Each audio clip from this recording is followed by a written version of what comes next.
Okay, so we've spent the last two parts digging into the patterns of modern dating. But now, for the final part of our series, we're going to talk about how to actually break free. If you feel like you're stuck in a loop, attracting the same kind of person over and over, and you're just ready to take back control of your love life, well, you're in the right place. Let's do this. I want you to look at this number, 95%. What if I told you that this single number explains pretty much everything about your love life? It's the key to understanding why you make the choices you do, even when your logical brain is screaming at you to run in the other direction. And there it is. This is the 95% rule. See, your conscious mind, the part of you that makes plans, sets goals, and swears you'll avoid red flags this time, is only running about 5% of the show. The other 95%? That's your subconscious. That's your programming, your habits, your automatic pilot. So here's the big takeaway. To really change how you love, you can't just think your way out of it. You have to reprogram the entire operating system. So how does this super powerful subconscious mind even make its decisions? It's not random, not at all. It's actually following a very specific and kind of primitive survival logic. And that logic can get us caught in a trap without us even realizing what's happening. Now, this right here is so important. I want you to notice the difference between safe and healthy. Your subconscious is wired for survival, and for your subconscious, survival means sticking with what it already knows. So let's say you grew up with a parent who is emotionally distant. You might find yourself constantly, almost magically, drawn to partners who are also unavailable. Why? Because that dynamic feels familiar to your subconscious, and therefore it feels safe, even if consciously you know it's not healthy at all. And this quote from Tice Gibson just gets right to the heart of it. We are drawn to people who are a mirror for our own internal relationship. If you're really self-critical, you'll feel strangely at home with a partner who's critical of you. If you tend to abandon your own needs, you'll find someone who helps you do just that. It's a tough pill to swallow for sure, but it's also so empowering because it means the change has to start from within you. But there's another major force at play here, and it is just as powerful as familiarity. It's this deep, deep human drive we all have to feel complete, to feel whole. Have you ever wondered why opposites attract so intensely? Well, this is why. We are magnetically pulled towards people who express the very traits we've pushed down or repressed in ourselves. So if you're a shy person, someone who has always been scared to speak up, you might be unbelievably drawn to a partner who is super outgoing and assertive. You're not just attracted to them, you're attracted to the feeling of wholeness they seem to give you. So please, hear this. This is not a character flaw. It is a profound psychological mechanism. Your subconscious is literally trying to find balance, homeostasis. It's trying to become whole by connecting with someone who represents your missing pieces. The only problem is, borrowing those traits from somebody else is always a temporary fix. It's not a permanent solution. Okay, so that's the problem. We get it. So how do we fix it? Well, we shift from seeking that wholeness outside of ourselves to building it from within. And to do that, you need a blueprint. Let's get into the 5 pillars of security. These 5 pillars are the foundation of a securely attached person. And here's the best part. These are not personality traits you're just born with. They're skills, and you can build them. It starts with healing core wounds, those deep beliefs like, I'm not good enough. Then, regulating your nervous system so you can stay calm instead of panicking. Third, you have to actually understand your own needs so you can meet them yourself. And the last 2 go together, learning to communicate those needs directly and setting healthy boundaries to protect your energy. Let's make this a little more real. Healing your core wounds actually means you can finally stop chasing partners who just confirm a negative belief you have about yourself. Regulating your nervous system, that means you can have a tough conversation without your body going into a full-blown panic attack. And this is a big one. Understanding your needs means you learn to give yourself the validation and comfort you used to desperately need from your partners. You become your own source. All right, having a blueprint is great, but how do we actually start building? This is where we get into the practical, nuts and bolts mechanics of change, and it's all grounded in the real science of how our brains actually work. The magic word is neuroplasticity. Your brain is not a fixed object. It's more like clay. It's designed to change, to form new pathways based on new experiences. This isn't just a hopeful self-help idea. It is a biological fact.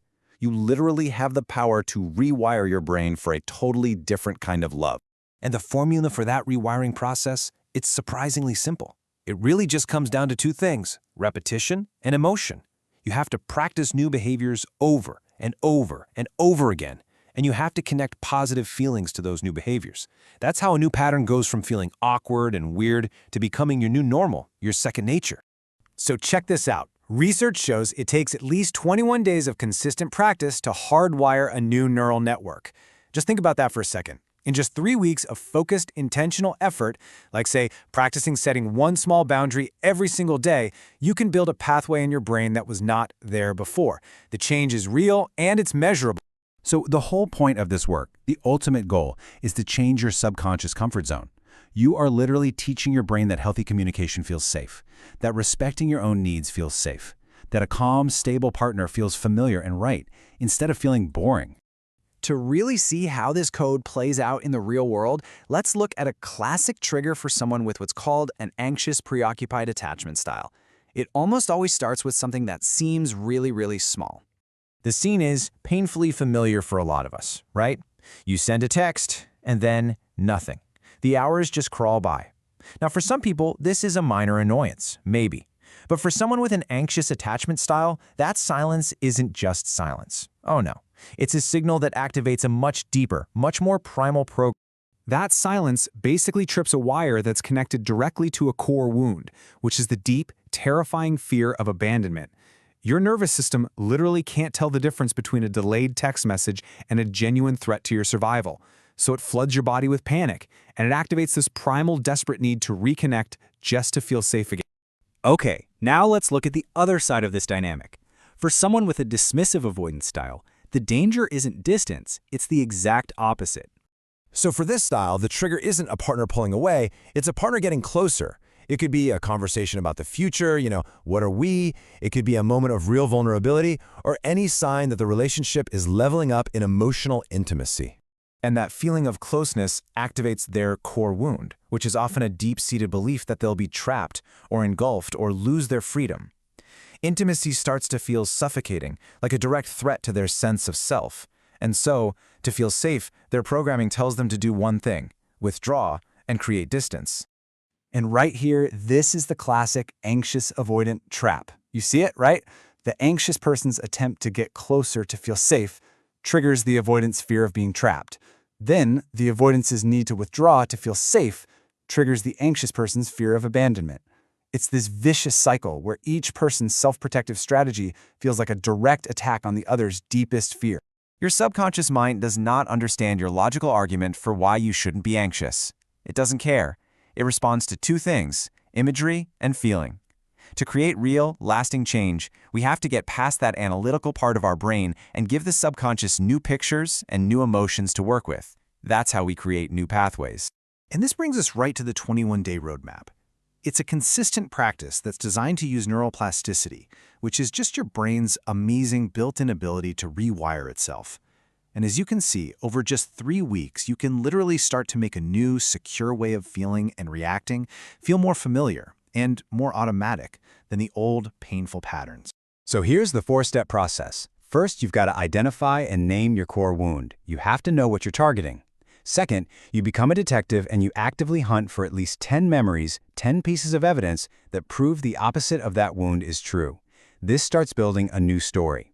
Third, and this is so important, you practice visualizing these new memories in a specific, highly receptive brain state. And fourth, you do it over and over for at least 21 days, because that's what it takes to make the new neural pathway stronger than the old one.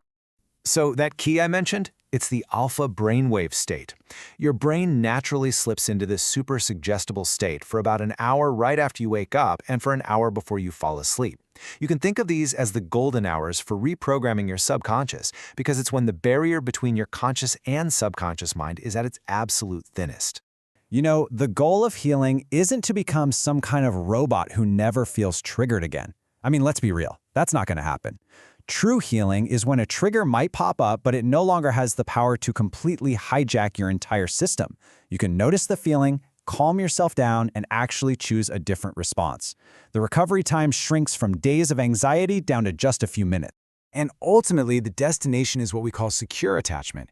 It's this beautiful, healthy balance. It's the freedom to enjoy deep intimacy without being afraid you'll lose yourself, and it's the ability to enjoy your own independence without being terrified that you're going to be abandoned.